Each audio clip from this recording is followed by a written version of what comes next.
what is up guys, welcome back to the channel. So today I want to talk about just a bunch of gaming news over the past week or so. A lot of interesting news, so I thought I'd make a video, sort of a roundup. We've got some GTA 6 news, some Resident Evil Requiem DLC news, some intergalactic information, and a few more interesting things. So let's start there with the more popular things, I guess the more popular topics.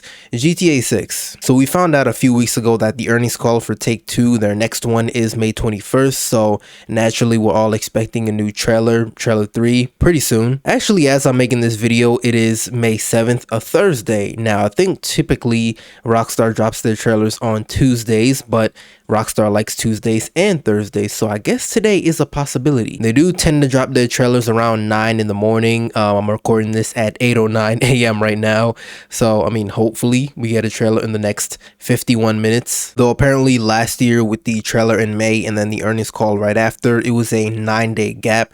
A lot of people are assuming it'll be exactly that same time frame, which I wouldn't really expect. I wouldn't expect them to follow the same time frame to the T, but I mean, I guess. But apart from trailer 3 and, you know, all that hype, we've had Strauss Zelnick kind of going on air doing a bunch of interviews, it seems. He even had one with Jason Schreier from Bloomberg, which is kind of funny because over the past week or so, we've heard some rumors or news that Jason Schreier and Rockstar, they've kind of got some beef, you know. He tends to leak a lot of things ahead of time, which they just don't like, which I mean, can you really blame them? But yeah, Strauss Zelnick has gone on air saying a lot of interesting things. He's talked about the pricing of GTA 6, how much money they've put into the game, how this game is the most ambitious piece of entertainment, how it's gonna be the biggest piece of entertainment ever. When asked about the price of this game, he didn't give a direct answer, naturally, right? Being a CEO and all. He did state that they don't have a definitive answer or a definitive price just yet, but that their goal is to price the game at way lower than what it's actually worth. Now, I've said before, I'll say it again, this could be a good thing but also a bad thing, because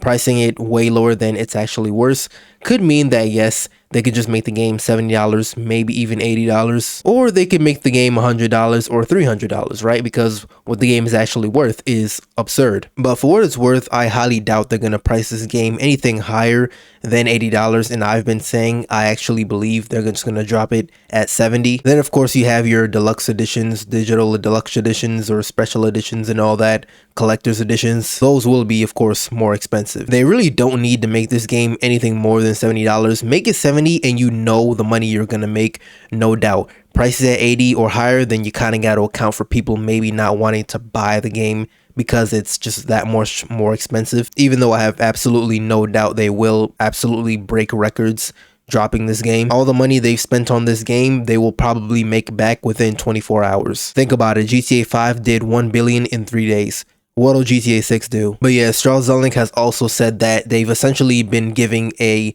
blank check to Rockstar Games. You know, they've been given an unlimited budget, unlimited resources. They've been given the best people to do these projects or to do this project. Another cool kind of funny thing also I've seen, you know, actually like yesterday, was that he's also seen the game. He's not played it, but you know, he has been given a demo of sorts. Being the CEO of Take-Two and all, I'm sure he definitely has to see the game a good amount of time. I mean, I wouldn't say has to, but I mean, he is in the shoes of someone who could definitely see the game whenever he wants. He's talked about, you know, many times that he isn't someone who plays video games. He's never really been someone to do that. He even mentioned that, you know, with a game that's so heavy on crime and criminal activity, he doesn't drink, doesn't smoke, but he can see the appeal of the game. You know, he can see how good the game is gonna be. But yeah, that's really about it for the GTA 6 news. In terms of like predictions for trailer 3 and pre-orders,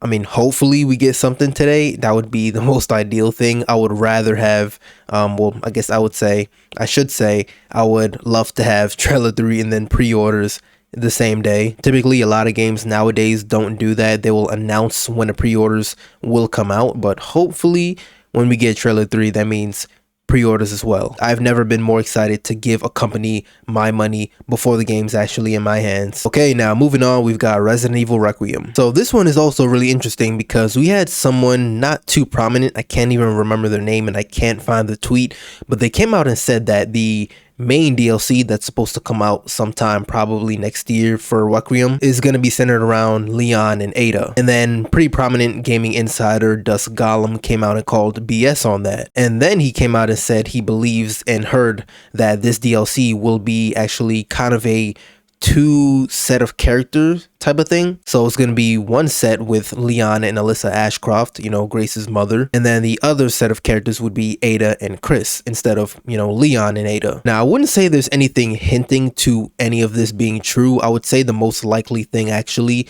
would be Leon and Chris, since, you know, Chris was kind of, you know, teased at the end of Requiem. Even if Chris isn't, you know, paired up with Leon, it isn't crazy to say that he would be in the game. I think the more crazy ones, the more crazy theories are Alyssa and Ada more so than Alyssa, simply because she's just been MIA like Jill and Claire. Hopefully we find out more about this expansion soon. We have heard also that we might possibly see the reveal for the Resident Evil Code Veronica remake at Summer Games Fest, so maybe we see, you know, the DLC and also this remake at SGF. It wouldn't be crazy because Capcom this year has been going absolutely crazy. And then we also have a DLC that's supposed to be coming out this month, so probably a separate game mode of sorts, maybe a mercenary game mode type of thing. I think the name that's been floating around this DLC for this specific DLC this month is Extraction. Now correct me if I'm wrong, but I do believe that Leon and Ada kind of rumor that, you know, Dusk Gollum just came out and called BS. That one was also, well, actually supposed to be like the Extraction DLC. But again, I don't know how much that would be true because I feel like that would be much more in depth, you know? Would they put Ada and Leon, would they pair them up together for a DLC coming out, what, like 4 months after the main game? This Extraction game mode could be true. I just doubt that it's going to be focused around Leon and Ada. I think it's going to be more so of a mercenaries type of game mode, you know? But yeah, that's pretty much all the news and rumors we've heard recently for Resident Evil, all things Resident Evil. Moving on to Intergalactic. So I believe it was an interview Tati Gabrielle had with IGN for the new Mortal Kombat movie she's going to be in. If you didn't know, she plays Jordan, the protagonist in Intergalactic. And of course, since it's IGN, you know, they kind of focus on gaming. Naturally, they asked her what was going on with that game, how she's feeling about it and all that. And she pretty much responded saying that, yeah, this is like such a big project, something completely different for Naughty Dog. Also, if you didn't know, she sort of has a history with Naughty Dog. She hasn't been in The Last of Us games, but she was in The Last of Us Season 2. She plays Nora, not Mel. Nora, and then she was also in the Uncharted movie that came out back in 2022, and now she'll be in their next game. So yeah, she pretty much said she's excited to almost show off a version of her that she doesn't really get to show off, kind of just being herself, but also bringing this character in the game to life. She also said that she's not done recording everything for the game. You know, the game is probably going to come out sometime next year. I've been saying, you know, like May, June-ish of next year, but you know, I feel like maybe late next year because we've heard nothing. But then again, lately, PlayStation has just been keeping things to themselves until the game is getting closer to release. So the game could come out, you know, around this time next year, but they don't start showing anything for the game and really marketing the game until January or February of 2027. And we also had Troy Baker. I believe he was at some sort of event doing signings and autographs, you know, meeting fans, when someone asked him what his role is in Intergalactic. And I actually forgot, I believe they did confirm this already, or at least he did, that he's gonna be in the game. Of course, I mean, he's Troy Baker, and also he has a history with Naughty Dog. He couldn't say anything too crazy or in-depth, but he did say that this is like undoubtedly the most ambitious project he's ever worked on, and of course that he's just really excited for fans to see what they've been working on. Moving on, we've got some Call of Duty news now. I don't know how much people really care about this, but we did find out because they said on their Twitter account that the next Call of Duty, which seemingly is going to be Modern Warfare 4, will not be made for the PS4 and Xbox One. I know, finally, 13 years, bro, they've been putting games on the PS4 consoles, almost 7 years after the PS5 and Series X came out. They came out and said this because there were some rumors coming out that they were actually testing the game on PS4, and I was actually going to make like a TikTok on this, and then they came out and said really quickly that no, like it's not being made for the PS4, bro. Like they were so quick and very adamant to shut that down. What's funny though, in their tweet, I think they said something like, I don't know where, or we don't know where this news came from, but no, it's not going to be made for the PS4. And I get why they said that. I get why they might be a little confused as to why, you know, people are assuming it's going to be on the PS4, but also I think it's almost safe to assume, I guess not safe because it's not true, but like you would expect it to be on the PS4 simply because, I mean, the past 7 years, bro, the PS5 has been out, the Series X has been out, and you're still dropping it on the PS4 and Series whatever, the Xbox One. Like, yes, 2 years, 3 years, maybe if we're pushing it, right? But 7 years nearly, come on now. So yeah, finally, they're stopping support for that, seemingly. Yeah, hopefully this means they can turn around the series for the better, maybe innovate a little more, you know, push boundaries. Okay, last couple things here. We've recently found out that 007 First Light will be around 20 hours, give or take. I think it was YouTuber and like content creator Joe Raptor who, you know, he was invited to play the game and everything, and he asked some questions as to how long the game was, and I guess they told him 20 hours. Typically when developers tell you how long the game is, they will exaggerate just a little bit, so people are kind of deflating the numbers, saying that, oh, it's probably like 15 hours, just, you know, less than 20 hours more likely. Even if it is 15 to 17 hours, I'm fine with that, okay? I don't need 30+ hour games, okay? I can't do it anymore, I'm sorry. Plus, I don't think this game, a 007 game, needs to be anything more than 20 hours, really. And if it's 15 to 17 hours, again, I'm fine with that. Of course, how much content the game has, pacing and all that, the storytelling, character writing and all that matters as to, you know, how long the game should be. If all that is good and well, then 15 hours, that's fine for me. And then lastly, we've got some Remedy news, you know, Control, Alan Wake, those guys. So I think they might have come out with their new earnings report that they're actually in the proof of concept phase for another game. So no title, nothing. This leads a lot of people to think it's going to be Alan Wake 3, which would of course make sense. The first Alan Wake game, really big, really popular, almost like a staple in the gaming community. Alan Wake 2 took a while to come out, but came out back in 2023.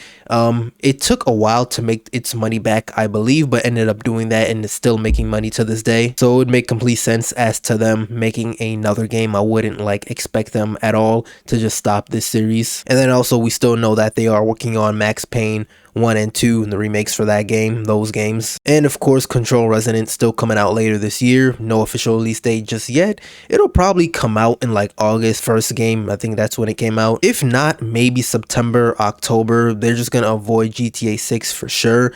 Not release it in November, like that would be completely stupid to do that. So they've got time, pretty much just avoid November and December. You know, nobody really releases games in December and you don't want to do it in November. So August, September, October is where I say you should probably find a spot to put this game out. I'm really excited for this game. Control, the first one, really not underrated, I would say, anymore, because this game has sold, I think they announced with this actually, that it now reached 6 million copies. And before, I don't know, remember how many like months ago it was, but they did say this series, or well, there's only one game in the series so far, but the first Control game has had like 25 million players. The game's been on PS Plus, Xbox Game Pass, so, you know, that doesn't convert to sales. So they've got to account for how people play the game in that aspect. And yeah, that's pretty much it. Hopefully you guys enjoy the video. Let me know your thoughts on all this. You know, the Resident Evil news, the GTA news, Call of Duty finally abandoning the previous gen. Also, let me know, what games are you excited to play the most? Because, you know, we got 007 and Legacy of the Dark Knight coming out within